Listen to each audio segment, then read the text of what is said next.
Dan and Amy, what is up? Well, Nicholas Kristof, the Pulitzer Prize-winning columnist over at the New York Times, has offered a 12-step program for responding to President-elect Trump. This is for liberals, among other things. Yeah. These are his commitments, and thereby they should be yours as well if you're a leftist. I will try to do the small things in my own life, recognizing they are inadequate, but at least a start. I will sign up on the Council on his American Islamic Relations website, CARE, volunteering to fight Islamophobia. I'll call a local mosque to offer support or join an interfaith event. I will sign up for an quote-unquote accompany my neighbor list if one exists for my area to be an escort for anyone who is now in fear.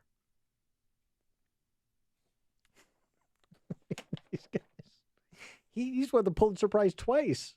Mm-hmm. Oh, Let's boy. come to that. A man who should get the Pulitzer Prize for his book, Defeating Jihad, but won't because he's not Nicholas Kristof, is Dr. Sebastian Gorka. Also, go to his website, the Gorka Briefing, Gorka, thegorkabriefing.com, for his commentary on global affairs. Dr. Gorka, thanks for joining us again. Appreciate it. It's my pleasure. Anytime. Give us your assessment of the Trump national security team. In these are early stages, but a couple of key posts have been advanced. Retired Lieutenant General Michael Flynn for NSA, for National Security Advisor, as well as Congressman Mike Pompeo from Kansas for CIA Director, and to some extent, certainly is relatable, Senator Jeff Sessions for Attorney General. Your assessment of those gentlemen for those posts. I really couldn't be better. It's another sign that this is a man who knows how to get business done and knows that you need the top quality people to do this. He didn't become a billionaire real estate mogul by accident, and this is being reflected in his first cabinet picks. Lieutenant General Flynn is a soldier's soldier. He ran intelligence in Iraq, in Afghanistan, for CENTCOM. He was the most senior military intelligence official in the U.S. military as director of DIA. None better the National Security Advisor. When we look at Pompeo, we look at Sessions, we look at men of integrity, men who will not back down. We look at the great work Pompeo did with regards to rooting out the chief on Benghazi.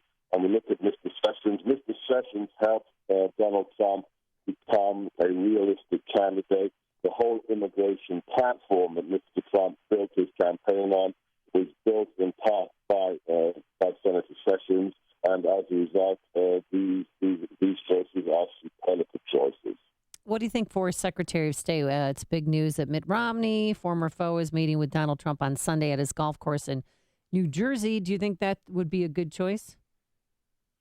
The thing I keep telling people is this president-elect, he's not changing the rules. He's rewritten the rule book. Everybody has judged him by the behavior of previous presidents or previous candidates. That is a big mistake. Remember, everybody said, he doesn't have a chance of winning. He's got no ground game, Well, they were wrong. When you're bringing out people in the tens of thousands waiting for 4 hours in line to listen to you, this man is rewriting presidential politics. And I think he's doing the same with his picks. Who would have predicted, seriously, who would have predicted that Mitt Romney's name would have come up for any position at any level inside a Trump administration? It just shows you that this man doesn't beg grudges and is open to anybody who potentially can qualify to do the job. So I think we can expect some more surprises. I don't know who's going to be Secretary of State, but again, don't judge Mr. Trump by what other candidates and president-elect have done in the past. Now, in terms of the outgoing president, that would be President Obama. He is on his tearful farewell tour. No meeting more tearful than with German Chancellor Angela Merkel, who is going to announce this weekend whether or not she's going to seek a fourth term.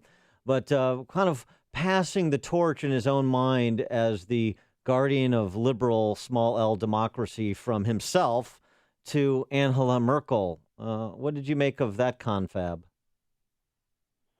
Look, I think these individuals are desperate to somehow salvage a, a minuscule legacy from the pile of ashes that is left in liberal politics in the last 5 years. Look at everything that's happened. Look at the migration crisis in Europe. Look at the success of Brexit. Look at the fact that these politicians have basically betrayed the values of liberal democracy in ways that have endangered their own citizens. So I think we see individuals, including President Obama, clutching at straws and still living in that bubble where they think they've done amazing things for their people. And speaking of Brexit, and then of course Trump's election, this referendum that has been put on the ballot for the first week in December in Italy by Prime Minister Renzi there to essentially give the central government more authority. If that loses, if the Italian people reject that, do we see this, just kind of more dominoes falling in terms of the populace rejecting ruling class politicians and overarching government? Possibly. The Northern League has been very influential in Italy in the last 10 years. However, Italy, I think, is rather sui generis. If you look at the differences between southern Italy, northern Italy, and the center, that's a nation that's always had, how shall I say this politely, issues with governance. Yeah. I think the dominoes to look at first France, then Germany, and then potentially Poland. And Poland has had enough of unaccountable bureaucrats in Brussels dictating their whims to the rest of Europe. So I think look at the big countries like France, Germany, and Poland to see where the EU is heading and whether it has a future. What do you think the future of us and our involvement in NATO? I mean, basically, we are NATO, but Donald Trump has gone back and forth about we are going to be part of NATO. If he's elected, we won't be. What do you think is going to happen? He's never said we won't be part of NATO. Let's just drop the liberal media spin. What he has said is that this is an important alliance. However, the age of freeloaders is over. And that's a very reasonable statement to make. Remember, NATO functioned because America backed it up. Article 5 wasn't about Luxembourg protecting the UK. It was about America protecting our allies. Okay? It was us. We were the individuals who would pull their fat out of the fire if World War III had started. All he wants now is to say, look, you guys committed. You made verbal commitments to spend 2% of your GDP on defense. A handful of you have met that requirement. Well, I'm sorry. It's time to pony up. If you're serious about being a member in the club, you have to pay the membership dues. And I think that's the first message that our allies will be sent. We spoke with Ambassador John Bolton yesterday and asked him what's kind of the most pressing foreign policy disaster is that Trump will inherit and have to address. And he suggested it was the Iranian nuclear deal. Do you agree with that, or is there another more pressing matter? I think the Iran nuclear deal is so catastrophic that we'll have to see in the top 3 or 4. However, I take a broader perspective. The reality is right now today, in November 2016, there are 65 million refugees in the world. That is a historic record. We had less refugees in 1945 at the end of World War II.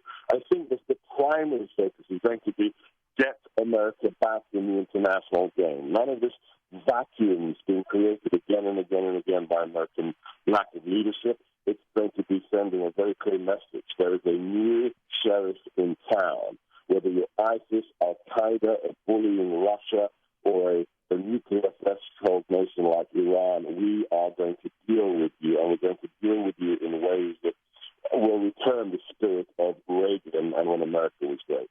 He is Dr. Sebastian Gorka, the author of the New York Times bestseller, Defeating Jihad. Also, check out the GorkaBriefing.com for his regular reviews of international affairs. And in addition to that, we sat down a couple weeks ago for long-form discussion on these matters and many more. You can get the full interview between myself and Dr. Gorka at upstream-ideas.com as well. Dr. Gorka, thanks as always for joining us. Appreciate it.